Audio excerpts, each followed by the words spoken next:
Տեսակ ինչ կարճ տևեց մեր դադարը, բարի լույս, բարի առավոտ սիրելի հեռուստադիտողներ, մենք այս բանին անդրադառնում ենք շատ կարևոր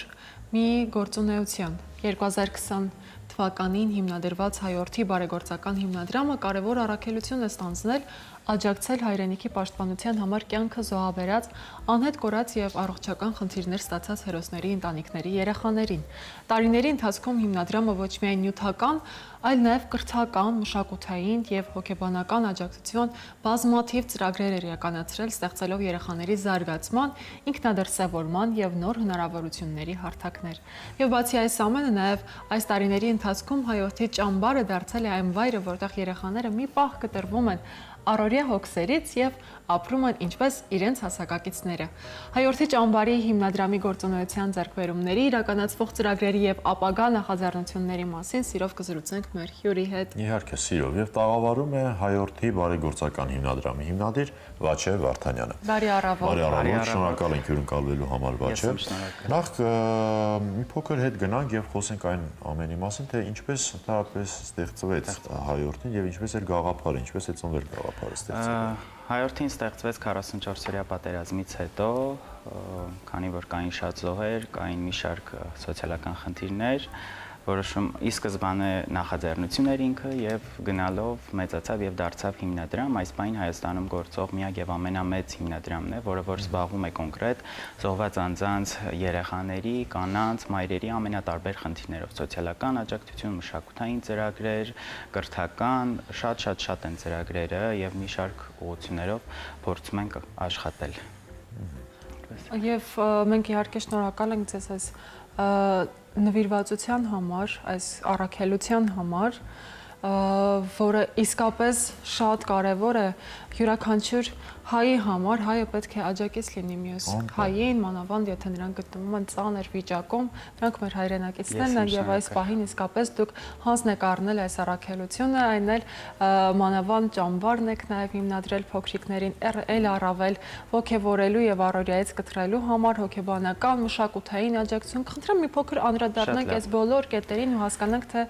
ինչ հիմնական գործունեություն է ծավալում։ Մի քանի ուղղություններով ենք աշխատում, փորձեմ արագ թվել, հայորդի համալիր աջակցության կենտրոնը, որը որ Երևանում է գործում զոհված անձանց 2-ից 7 տարեկան երեխաների համար, իրենք կենտրոնում համալիր աջակցություն են ստանում, գնում են վերականգնողական լողի, ձիավարության, կավաթերապիայի, հոգեբանի անհատական եւ խմբային աշխատանք, այսինքն մենք երեխային կորստի պահից սկսած վերցնում ենք եւ փորձում ենք օգնել իրեն, որպեսզի նա կորստի հետ կապված բոլոր տրավմաները, վախերը հաղթահարի։ Հաջորդ ծրագիրը դա մայրենիք ծրագիրն է, որի նպատակն է օգնել այն երեխաներին, ովքեր որ հոր զոհվելուց հետո են ծնվել, մենք իրենց ծնվելու պահից սկսած ամբողջական խնամք ենք իրականացնում։ Մյուս ծրագիրը կառուցելով հայրենի օջախներ ծրագիրն է, որի նպատակն է, որ զոհված անձանց այն ընտանիքները, ովքեր որ պետության աջակցությամբ ձեռք են բերում բնակարան, մենք ամբողջությամբ այդ բնակարանները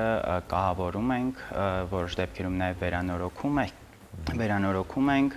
ունենք նաև անհատական աջակցման ծրագրեր, առողջապահական աջակցություն, սոցիալական աջակցություն, նյութական աջակցություն, շատ են ծրագրերը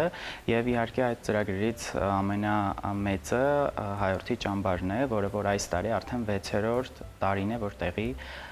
կունենա։ Ի սկզբանե, երբ որ ճամբարը սկսել ենք, առաջին տարին, այսինքն 21 թվականին պատերազմից հետո մասնակցել է 30 երեխա եւ այսօր մենք հասել ենք արդեն 300-ին եւ պահանջարկը գնալով մեծանում է, բայց ցավոք միջոցները սուղ են, որպեսզի բոլոր երեխաներին ընդգրկենք։ Իսկ ձեր կազմակերպած ճամբարները ինչ միգուցե հոգեբանական նաև ազդեցություն ունեն։ Ճամբարները մենք նաև համարում ենք վերականգնողական ու համալիր աջակցության վայր, որովհետև այստեղ ճամբարը միակն է իր ֆորմատով Հայաստանում, որտեղ որ զոհված անձանց երեխաներն են միավորում, փորձում են ճանաչել իրար, գտնել իրար, ապրումակցել, հասկանալ, որ իրենք մենակ չեն իրենց ցավի հետ, որտեղ շատ հաճախ իրենք մտածում են, որ այդ կորուստը ունեն միայն իրենք։ Ճամբարում երեխաները, հայրենաճանաչողական է ճամբարը, երեխաները սովորում են ազգային երգ ու պար, ծանոթանում են հայրենիքի մշակույթին, ավանդույթներին եւ մյուս մասը ճամբարի դա վերականգնողական մասն է, որտեղ որ տարբեր թերապիստներ, տարբեր հոգեբաններ, մասնագետներ փորձում են եւ խմբային եւ անհատական աշխատել երեխաների հետ, բացահայտել այն խնդիրները, որոնք որ կան եւ փորձել լուծում տալ։ Իհարկե 6-7 օրերի ընթացքում չենք կարող մենք ամբողջությամբ լուծել այդ խնդիրը, բայց ճամբարը լավ հնարավորություն է, որպեսզի մենք վեր հանենք այդ երեխաներին եւ ճամբարից հետո շարունակենք օգնել։ Այսինքն ճամբարը սկիզբն է երեխաների վերականգնման, հոգու վերականգնման, այսպես կարող եմ համարել, ու ամենահետաքրքիր մասը, որ ի տարբերություն մնացած ճամբարների, մեր ճամբարը 7 օր է տևում եւ 7 օրերից 5-ը համերգային են լինում եւ Հայաստանի ամենասիրված, ամենահայտնի արտիստները գալիս են հենց ճամբար հատուկ երեխաների համար ու իրենց համար համերգային օրեր են ունենում, սա իսկապես իր ֆորմատով բացառիկ է, որ երեխաները զգում են, որ իրենք միայնակ չեն եւ հենց իրենց համար այդ արտիստները գալիս են ճամբար, եկել հասել են ճամբար ու ունենում են համերգային օրեր։ Շատ ուրախալի է։ Այո, մենք տեսնում ենք էկրաններին այս պահին բալիկներին, ճամբարի երեխաներին, հետաքրքիր է ամեն տարի քանի երեխա կարող է ընդգրկված լինել ճամբարում։ Ընդհանուր մեր շահառուների թիվը 1500-ից ավել է, սա խոսքը 3-ից 13 տարեկան երեխաների մասին է, զոհված կամ անհայտ բացակայող ճանաչված անձանց երեխաների, բայց ցավոք ոչ բոլորին կարող ենք ընդգրկել, որտեղ միջոցները սուղ են։ Մենք բոլորին ծանոթում ենք եւ այն երեխաները, ովքեր որ առաջինը կարողանում են գրանցվել, հենց իրենք էլ ընդգրկվում են։ Այս տարի մենք հասել ենք 300-ին թիվը, յուրաքանչյուր տարի թիվը մեծանում է, որտեղ փորձում ենք շատ գործընկերներ, աջակիցներ գտնել, որպեսզի էլ ավելի շատ երեխաների ընդգրկենք։ Եվ ամենակարևոր կետերից մեկն էլ, որ ճամբարի ամբողջ աշխատանքային թիմը կամավոր է։ Այսինքն ճաշարանի աշխատակիցներ, ընդհանուր ադմինիստրատիվ թիմը, ջոկատավարները, բոլորը զոհված անձանց կանայք են, մայրերը, երեխաները, այն մարդիկ, ովքեր որ ունեն այդ կորուստը, բայց կորուստի հետ մեկտեղ փորձում են անել առավելագույնը եւ հենց իրենց օրինակով ցույց տալ, որ անկախ կորուստից, անկախ դժվարություններից պետք է առաջ շարժվել ու օգնել մարդկանց։ Այո։ Բայց այս ամենը իրականացնելիս ինչ դժվարությունների եք դուք ինքներդ բախվել եւ ինչպես եք հաղթահարել։ Դժվարությունները միանշանակ շատ են, որովհետեւ գործ ունենք հազարավոր երեխաների պատմությունների, ճակատագրերի հետ, ցավոք սրտի երեխաներ կան, ովքեր որ իրենց մայրիկին են կորցրել, դա էլ ավելի շատ է բարդացնում իրավիճակը, երեխա կա, որ կորցրել հորը եւ հորը եղբորը, հորը եւ եղբորը, շատ տարբեր են պատմությունները, բայց այդ ամեն ինչի մեջ ուժ գտնելու լավագույն բանաձևը կարծում եմ, որ այդ երեխաների լուսավոր աչքերն են, որոնք որ ուրախանում են թե ճամբարում, թե ինչ որ փոքր նվեր ստանալիս, թե որևէ ծրագրին մասնակցելիս, իրենք հասկանում են, որ իրենք մենակ չեն։ Ամենակարևոր զգացումը ցանկացած իրավիճակում ունենաս կորուստ, չունենաս, ամենակարևոր զգացումը, որ դու հասկանում ես, որ դու միայնակ չես եւ ունես քո կողքին մարդիկ, ովքեր որ քեզ հասկանում են, ապրոմակցում են եւ շնորհակալ են։ Հավատը չկորցնելն է դեպի լուսավորը նայելու եւ դա տեսնելու նաեւ հետաքրքիր է այս պահին ինչպիսի աջակցության, ինչպիսի օգնության կարիք առհասարակ ունեք դուք եւ ինչպիսին եք պատկերացնում գործունեությունը հետագա։ Երևի սկզբից սկսեմ հետագա գործունեությունը, առաջիկա տարիների մենք մի շարք ռազմավարական ծրագրեր ենք մշակել, ես մի քանիսը կարող եմ հիմա, այսպես ասել, բացել, դեռ չենք հրապարակել, առաջինը մենք սեպտեմբերից մեկնարկում ենք նոր ծրագիր, որի նպատակն է զոհված անձանց այն երեխաներ, ովքեր որ հեռավոր շրջաններից գալիս են Երևան կրթության նպատակով առկա համակարգում սովորելու, մենք իրենց կեցության թոշակ ենք տրամադրելու։ Սա կարևոր ծրագիր է, որպեսզի այն երեխաները, ովքեր որ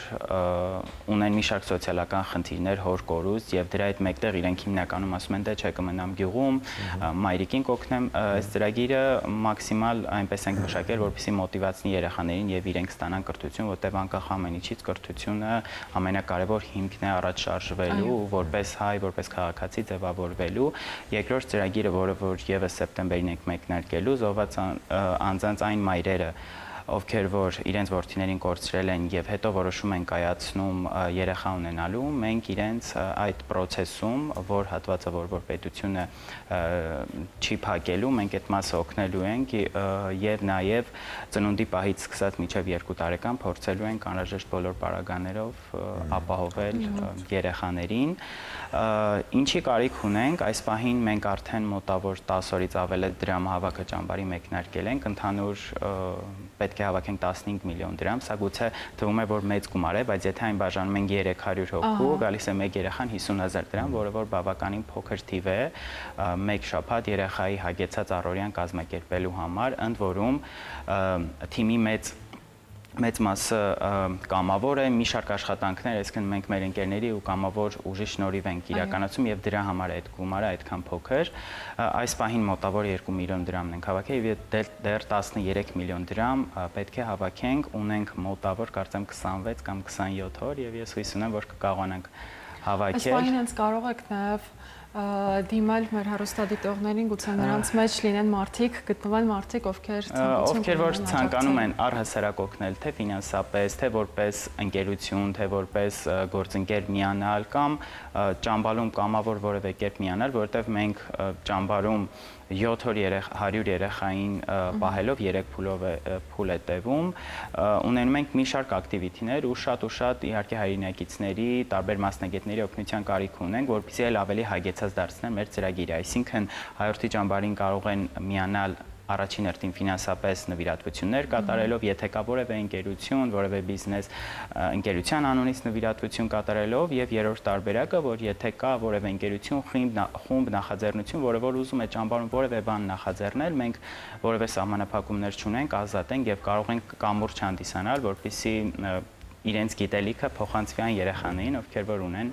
այդ գիտելիքի բացը ու պակասը։ Շատ բարի, իսկ այս տարի երբ է մեկնարկը, քանի երեխա էր լինելու։ Այս տարի հուլիսի 27-ին է մեկնարկում, 300 երեխա է մասնակցելու, 3 փուրելով, 100, 5-ից 12 տարեկան երեխաներ Հայաստանի ամենատարբեր հատվածներից, Վարդենիսից,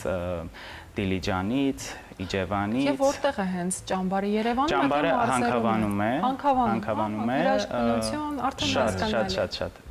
Եվ հետարքի ինչ կմաղթեք այդ երեխաներին, որոնք որ մասնակցում են։ Երեխաներին եւ առհասարակ բոլորիս կմաղթեմ ամենակարևորը խաղաղություն, որտեղ խաղաղության արկայության դեպքում մնացած բոլոր սոցիալական խնդիրները, դժվարությունները կլուծվեն եւ մեր հայրենիքի խաղաղություն եւ մեր ներսում, մեր հոգում խաղաղություն, այդ երկուսը միաձուլվելով իրար վստահ եմ ներդաշնակություն կստեղծեն մեր կյանքում։ Ամեն իհարկե յուրաքանչյուրիս համար առաջնային է համամարտկային խնդիրը, մեր խաղաղությունը, անվտանգությունը, հետո արդեն ամեն բան, ինչպես ասում են, մեր աչքը տեսած է, մարմինն էլ արդեն փորձված է, ամեն բան արդեն մենք ինքներս կանենք։ Շնորհակալ ենք ձեզ։ Ես եմ շնորհակալ ձեր կարևոր ձեր խաղաղ նաև գործունեության համար, շատ կարևոր, որովհետև ամեն երեխային տեսնելիս ժպտալիս արդեն, երբ որ երեխան ժպտում է, իրապես ուրախ է,